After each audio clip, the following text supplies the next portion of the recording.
In our 7th year of marriage, my wife, Isabella, a lawyer, once again used her firm as an excuse to back out of our promise to try for a child.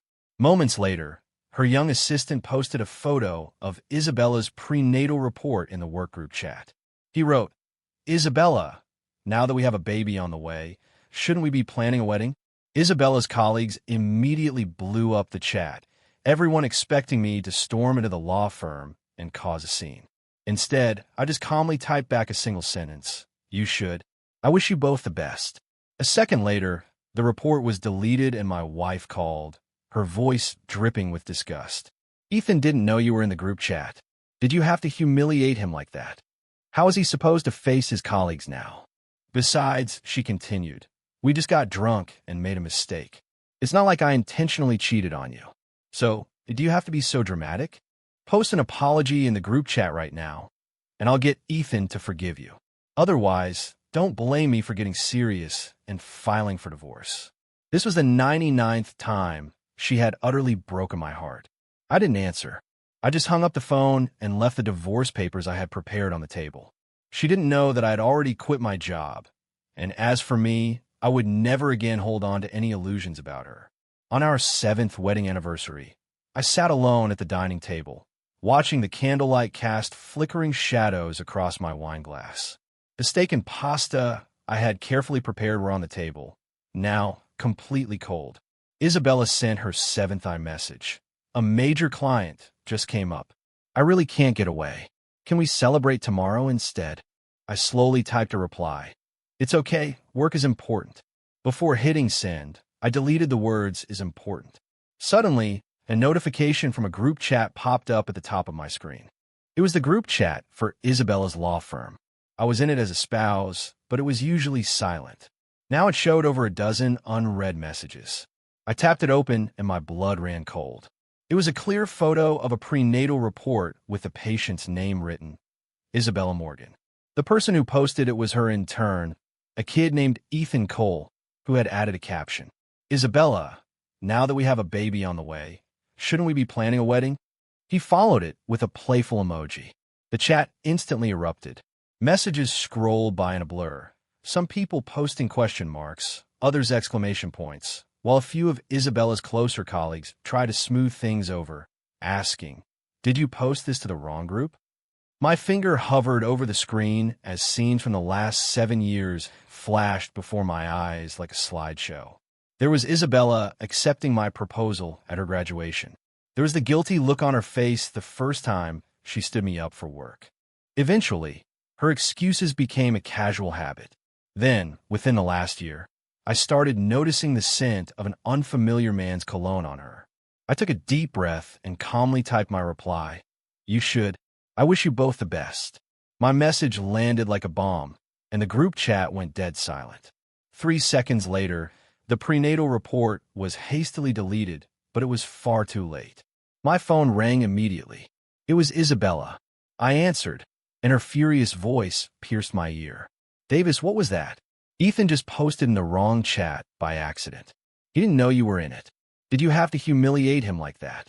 I listened in silence, my heart feeling as if it were being squeezed by an invisible hand.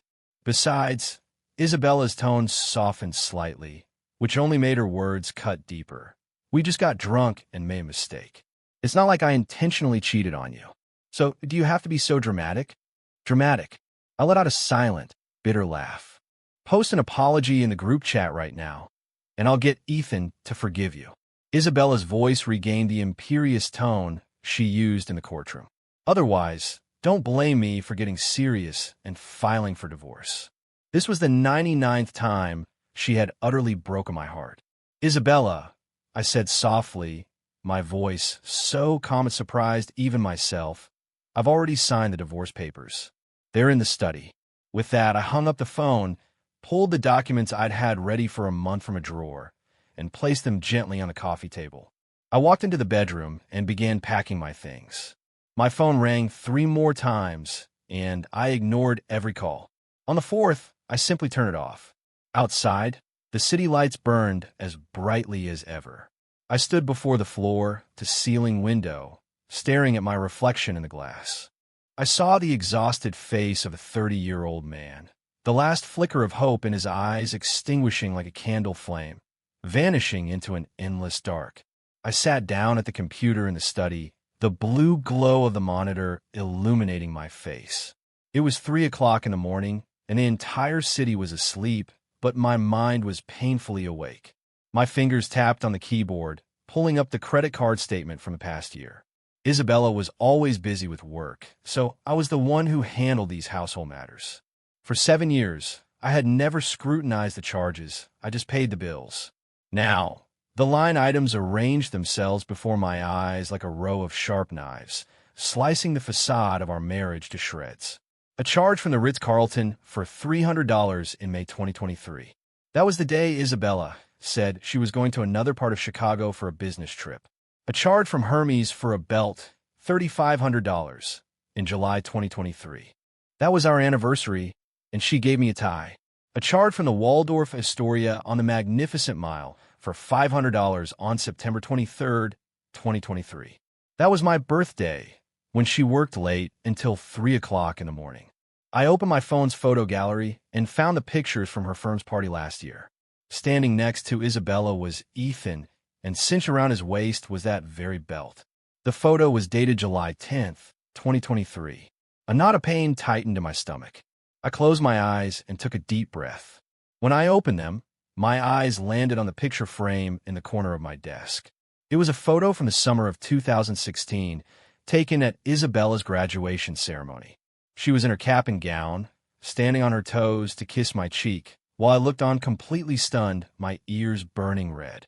Back then, Isabella was still that proud, bright-eyed girl from the law school. "Excuse me, you dropped your library card." Isabella had called out to me at the entrance to the library, her eyes full of sunlight. I took the card, thanked her, and turned to leave, but she stopped me. "Wait, you're Davis Anderson from the computer science department, right? I saw you compete in the hackathon. You were incredible." I was a little surprised. The star of the law school actually knew a tech guy like me who spent all his time buried in code. "Do you want to grab a coffee sometime?" Her directness caught me completely off guard. "I have an idea for a legal app, and I'd love to get your opinion on it." 3 months later, at that same coffee shop, we started dating. Isabella held my face in her hands and said, "Davis, I love how dependable and grounded you are. You make me feel so safe." There was a crack in the frame's glass, something that happened when we moved last year. Isabella had said it was no big deal, but we never got around to replacing it. The computer screen went to sleep, and my reflection appeared on the black surface. I saw a man with bloodshot eyes and a scruffy beard. Was it really me? I woke the screen and continued to dig for more damning evidence. The iMessage recovery software finished its scan, and the conversation between Isabella and Ethan materialized on the screen. "Isabella, are you coming over tonight? I bought those scented candles you like." "Of course, just let me finish this meeting. Don't forget to send me the room number. Everyone at work loved that belt. They asked if my girlfriend gave it to me." "You silly boy. You're not my boyfriend, you're my husband." The last message was sent yesterday afternoon, right before Isabella told me she had to work late and couldn't make it home for our anniversary. My stomach churned, and I felt a wave of nausea. I closed my laptop, walked out onto the balcony, and lit a cigarette.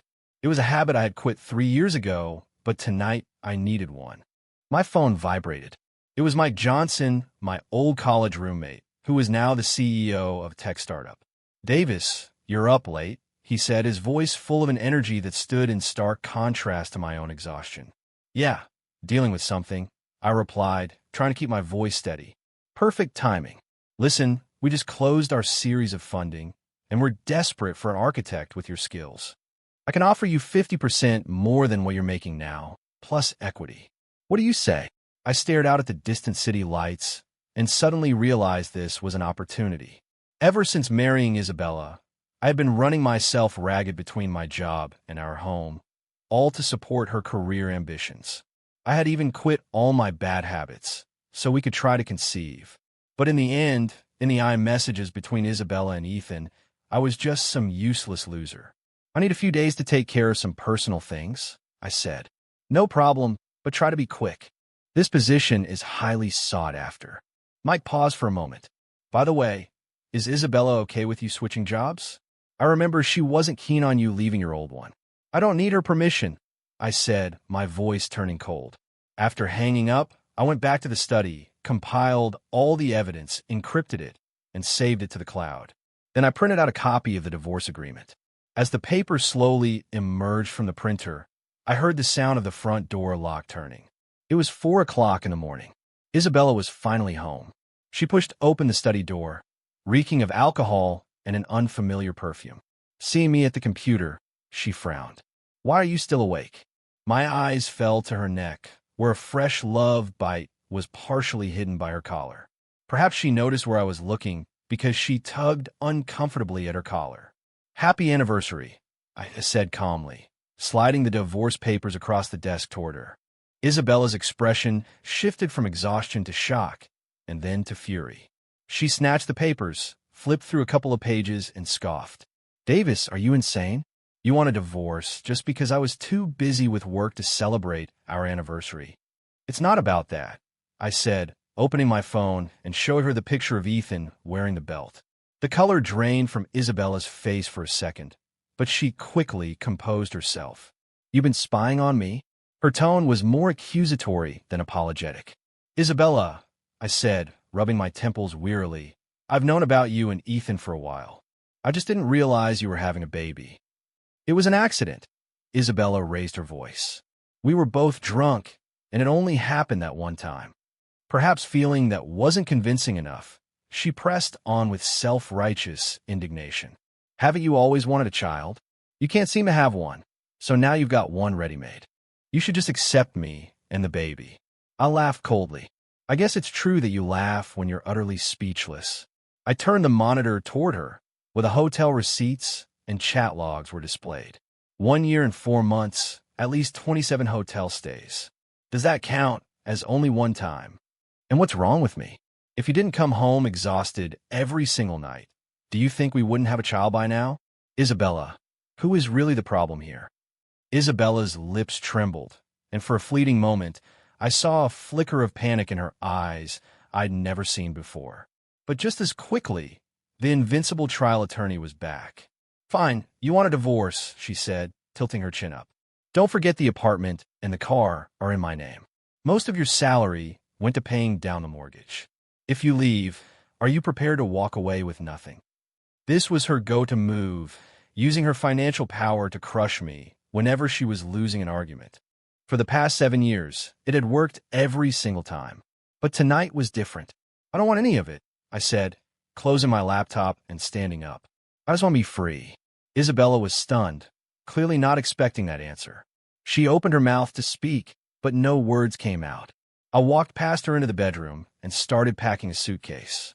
Isabella followed me and stood in the doorway, watching me throw clothes into the bag. Davis, her voice suddenly softened. We can talk about this. Ethan is just an intern. It meant nothing.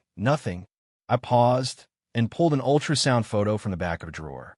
Then what's this? 8 weeks. That lines up perfectly with your business trip to Austin. The color completely drained from Isabella's face. She lunged for it, but I moved it out of her reach. Where did you get that? She shrieked. Ethan didn't just post the prenatal report in the group chat today. He also posted this. I guess he couldn't wait to stake his claim. I was surprised by how calm my own voice sounded. Isabella's phone suddenly rang. She glanced at the screen, then instinctively turned and walked into the living room, lowering her voice. Ethan, I told you not to call. I know, but he already found out. I closed the bedroom door, pretending I hadn't heard anything, and continued packing. 10 minutes later, when I dragged my suitcase out of the room, Isabella was gone from the living room. I could hear the shower running. She was probably washing up, using it as an excuse to avoid conflict, just like she always did. I left my keys on the coffee table and quietly closed the door behind me. As the elevator descended, my phone buzzed. It was a message from Mike. Forgot to mention, the company has a corporate apartment. It's yours if you need it. I texted back, I'll be there in the morning. As I walked out of the apartment building, the first light of dawn was breaking. I opened my phone and scrolled through Facebook. The newest post was from Ethan. It was a selfie of him and Isabella, their cheeks pressed together with a caption, "Finally."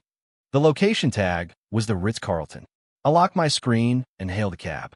Outside the window, the city was just beginning to wake up, and my marriage was finally completely dead. Mike's startup was located in a gleaming new office building in a tech park. At 8 o'clock in the morning, I stood in front of the glass doors with my suitcase, catching a glimpse of my own haggard face in the reflection. "Davis!" Mike burst out from inside and threw his arms around me. "Thank God you finally came to your senses." He took my suitcase and gave me a tour of the office. It was a bright, spacious, open-plan workspace. The walls were covered in whiteboard paint, scrawled with code snippets and mathematical formulas.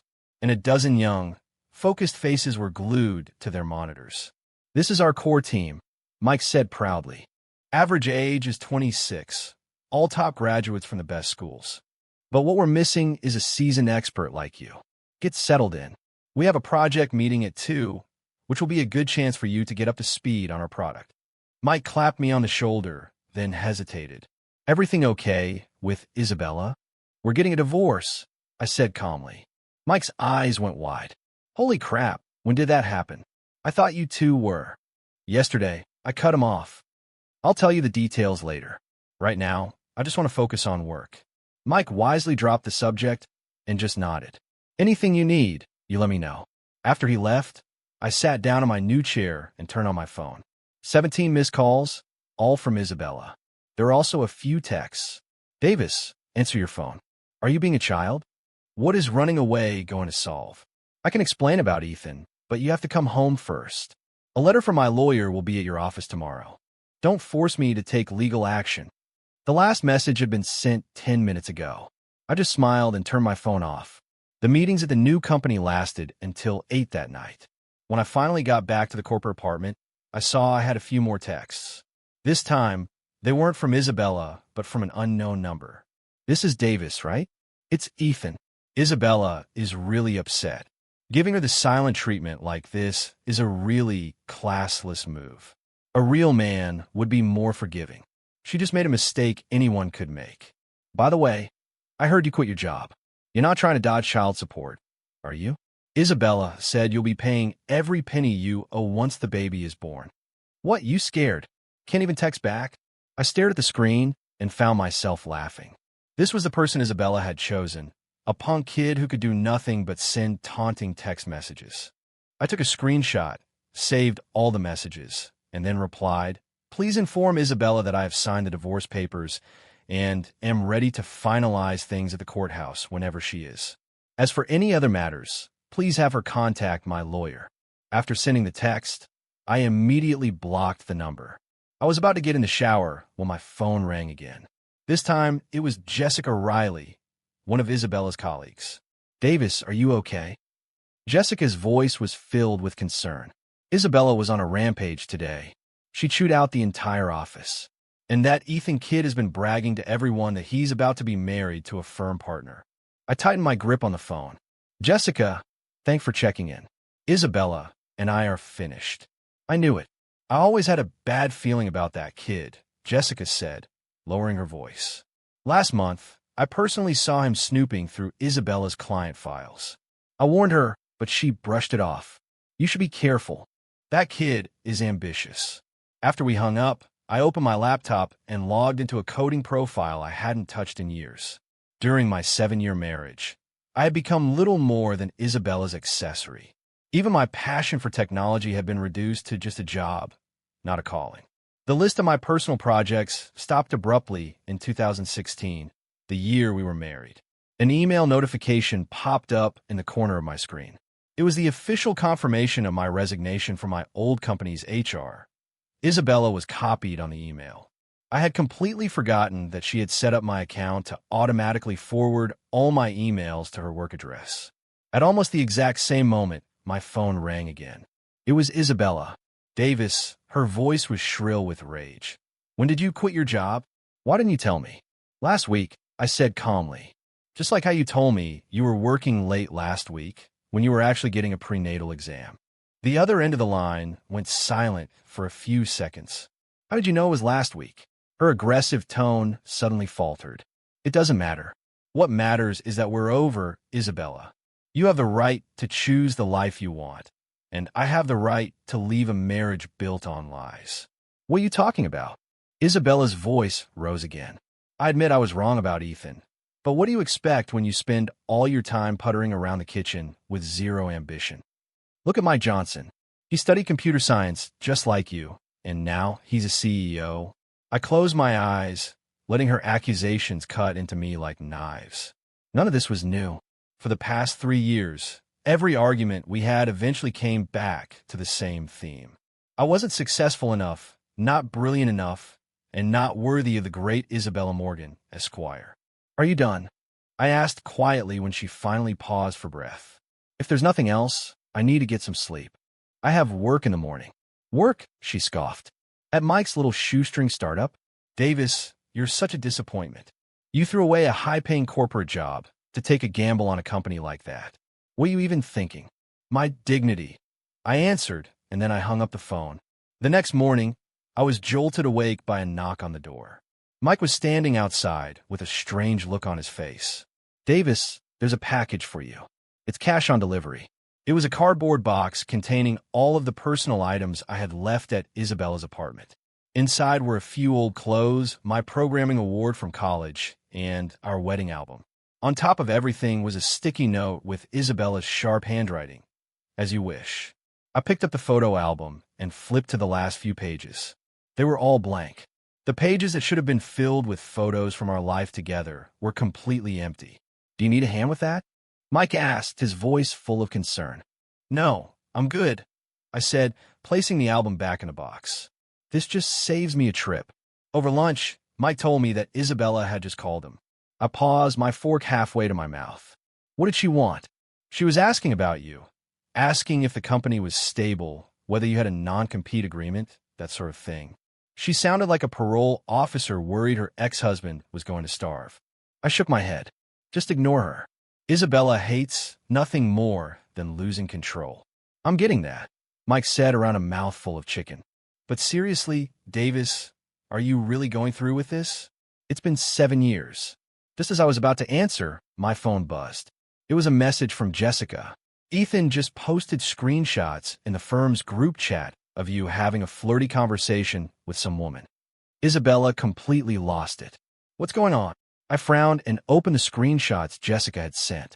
They showed an explicit conversation between a female account named Sweet Strawberry and an account with my profile picture. The timestamps were all from the past week. The problem was I had no idea who this person was, and the chat logs were obviously fake. It's all fake, I texted back to Jessica. You can check the IP addresses and timestamps. I haven't even logged into Instagram all week. Jessica replied almost instantly. I knew it. That kid is so manipulative. Isabella is furious right now. She's probably not going to listen to reason. I put my phone down, suddenly feeling exhausted. This was the woman I had once given everything to love. She would rather trust an intern she'd known for less than 2 years than give her husband of 7 years even the most basic benefit of the doubt. What's wrong? Mike asked, concerned. I pushed my phone across the table to him. His eyes widened. Wow, that is the most pathetic frame job I've ever seen. Do you need me to get it analyzed? I know some guys who do digital forensics. No need, I said, taking my phone back. Isabella's a lawyer. If she can't see through a forgery this clumsy, she has no business practicing law. That afternoon, I was debugging some code when Isabella called again. This time, her voice was ice cold. Davis, I never thought you were this kind of person. We're not even divorced yet, and you're already messing around with other women. Those chat logs are fake, I said calmly. You know I never use Instagram. Oh, really? The evidence is right there, and you're still trying to deny it. She sneered. That woman called you Davy Boy. Sounds pretty intimate. About as intimate as Ethan calling you Isabella, I suppose. I shot back. Isabella, use your legal training for 1 second. The screenshots don't show the full interface. There's no continuous timeline, and the profile picture is clearly just a crop from my Facebook. A forgery this bad wouldn't even be admissible as evidence in one of your cases. The line was silent for a few seconds. I'll look into it, she said, her voice less certain now. But if it's real, Davis, you just wait. Whatever you want, I said, and hung up to get back to my code. But my fingers hovered over the keyboard for a long time, and I couldn't type a single word. Just before the end of the day, another message came from Jessica. Isabella, check the logs. She knows they were fake. Ethan cried and told her he was just testing her to see if she really loved you, and she actually believed him. The woman is a shark in a courtroom. How could she be so clueless about this? I didn't reply. I just put my phone on silent and tossed it in a drawer. Outside, the setting sun painted the glass walls of the tech park in shades of orange. 7 years ago, at this exact time, Isabella would have been texting me, "What do you want for dinner tonight?" 5 years ago, that changed to, "Working late, don't wait up." For the last 3 years, there was often no message at all. Now, finally, I didn't have to wait anymore. After the incident with the faked affair, I mailed the divorce papers directly to her law firm with a sticky note attached. Courthouse tomorrow at 9 a.m. I blocked Isabella on everything. It wasn't because I was afraid I'd change my mind, but because I wanted to ensure that if she really wanted to see me, she would have to show up. Sure enough, the next morning, she was there. But when the perpetually proud and composed Isabella looked at me, her eyes were glistening with tears. "Davis, can we please not do this? Can we not get a divorce?" I frowned. It had only been a week. How could the person who threatened to leave me with nothing and who accused me of cheating suddenly change her tune?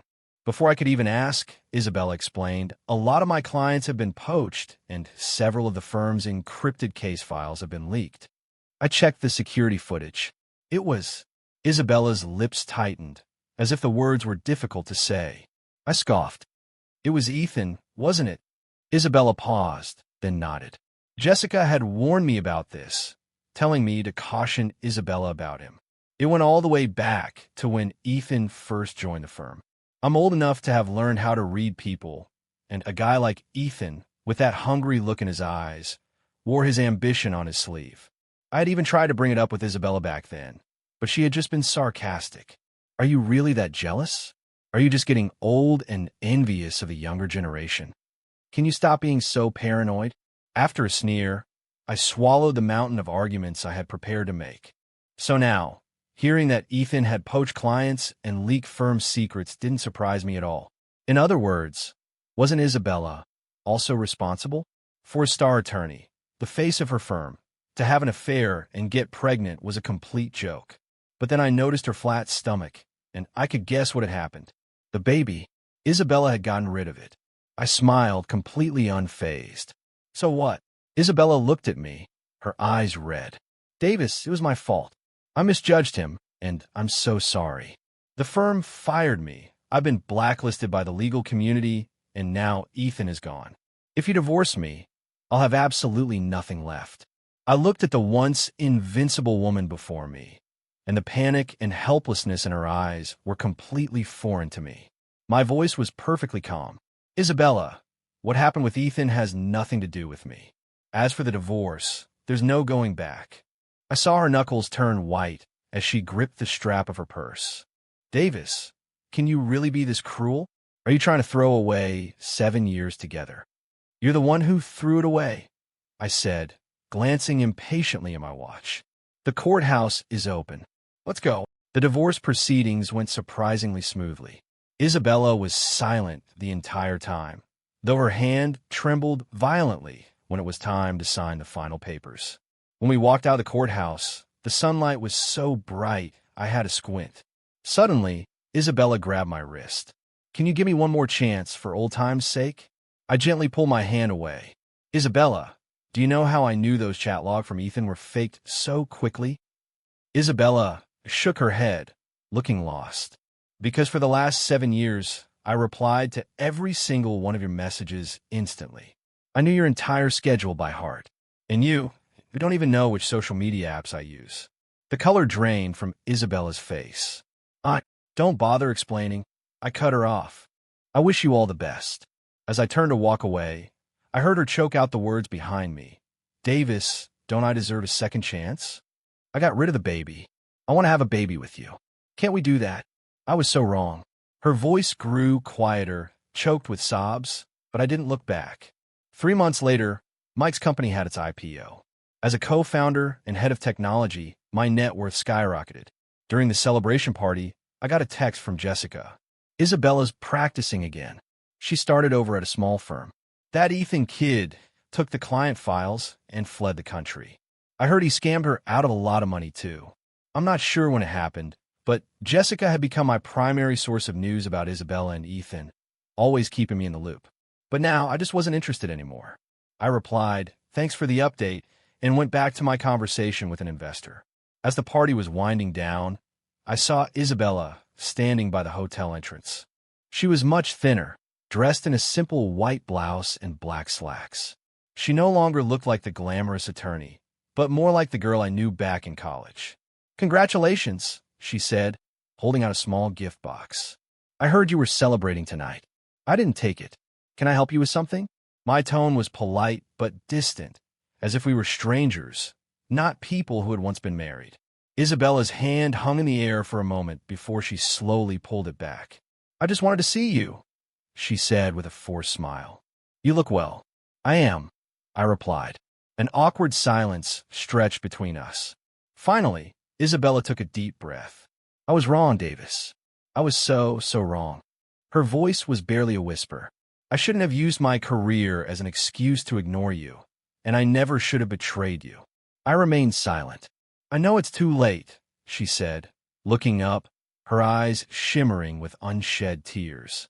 "But I wanted you to know I didn't end the pregnancy because of my career. I ended it because it wasn't the result of love." The night wind blew her hair across her face, and for a moment, I remembered the girl who had stopped me outside the library all those years ago. "Isabella," I finally said, "if you came all this way just to feed me empty platitudes, you really didn't have to.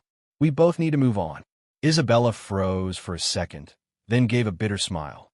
"You're right." She took a step back. "Goodbye, Davis." "Goodbye, Isabella." I watched her walk away, and the last knot of resentment in my heart finally dissolved. A year later, while I was at a tech conference in Silicon Valley, I received a wedding invitation from Jessica. She and her boyfriend of 8 years were finally getting married. In a handwritten note, she added, "Isabella will be there too. She's a public interest lawyer now, fighting for underprivileged clients." I heard she turned down a proposal from some billionaire last month, said she didn't deserve a good man. I smiled at my phone and texted back, "Wouldn't miss it for the world." On the day of the wedding, I saw Isabella from across the room. She was helping Jessica adjust her veil, a warm, peaceful smile on her face. When Isabella turned and saw me, she looked surprised for a moment, but then she gave me a calm nod. We were seated at the same table for the reception. She sat across from me, and we made polite, distant small talk about work and our current lives. During the toast, Jessica suddenly handed me the microphone. "As a dear friend to both of us, Davis, would you like to say a few words?" With everyone watching, I got to my feet. "I wish you both a lifetime of happiness," I said, raising my glass. "Marriage is like a piece of software. It requires constant debugging and maintenance. But as long as you're both working toward the same goal, you can fix any bug, no matter how difficult." As the room applauded, I noticed Isabella's eyes were red. After the reception, I stepped out into the hotel garden for a cigarette. At some point, Isabella came and stood behind me. "I thought you quit," she said. "Just one now and then," I replied, putting out the cigarette. "I hear you're doing well." "I am," she said, looking out at the distant lights. "Helping people who can't afford to defend themselves is a lot more meaningful than being a corporate lawyer." I nodded. "Davis," she said suddenly. I looked up and met her earnest gaze. "If you could do it all over again, what would you do differently?" I thought about it for a moment. "I probably would have told you how much it bothered me the very first time you bailed on our plans." Isabella smiled, her eyes glistening, "and I would have apologized and then canceled everything to be with you." I thought I hated her, but I was surprised that we could sit here, face to face, and calmly talk about what might have been. A gentle breeze drifted by, carrying the faint scent of flowers. We stood in silence for a moment longer before Isabella spoke softly. "I should get going. Take care." "You too." I watched her walk away and suddenly understood that some loves are like fireworks. They burn brilliantly for a moment, and then they're gone. All you can do is find yourself in the ashes and keep moving forward. I didn't notice Jessica walk up beside me until she spoke, making me jump. She had been standing there quietly. You know, Isabella isn't just doing pro bono work. She's also spent all these years looking for Ethan. I had almost forgotten his name. I turned to her in surprise. Jessica just shrugged. Of course, it's not because she's still hung up on him. You know her personality. She would never let someone who betrayed her get away with it. Just last month, she pulled a lot of strings and finally found him. She's the one who put him behind bars. I didn't react much to the news, other than a small, calm smile. This whole tragedy could have been avoided. Davis, Isabella really knows she was wrong. Why don't you give her another chance? Jessica's tone shifted from suggestion to pleading. I'd heard that sentiment a lot over the years. People make mistakes. Everyone deserves a second chance. Things like that, as if turning back could simply erase the past. But I couldn't do it. People seem to forget that adults know the difference between right and wrong. Isabella knew what she was doing was wrong, but she did it anyway. That was her choice. She was the one who chose to push me away. I could run into Isabella, say hello, even smile and reminisce about old times. But getting back together, that was never going to happen. Not in this lifetime. I didn't invite her, you know. She heard you were coming and took an overnight flight just to be here. Davis, stop, I said, cutting her off. I don't need to hear these self-indulgent dramas anymore. If you're my friend, please don't bring this up again. With that, I turned and walked away, hearing Jessica sigh behind me. As I left the garden, my phone buzzed. It was a message from Mike. Are you handling the New York project yourself next week? I texted back, of course. I looked up at the star-filled night sky. Tomorrow was a new day.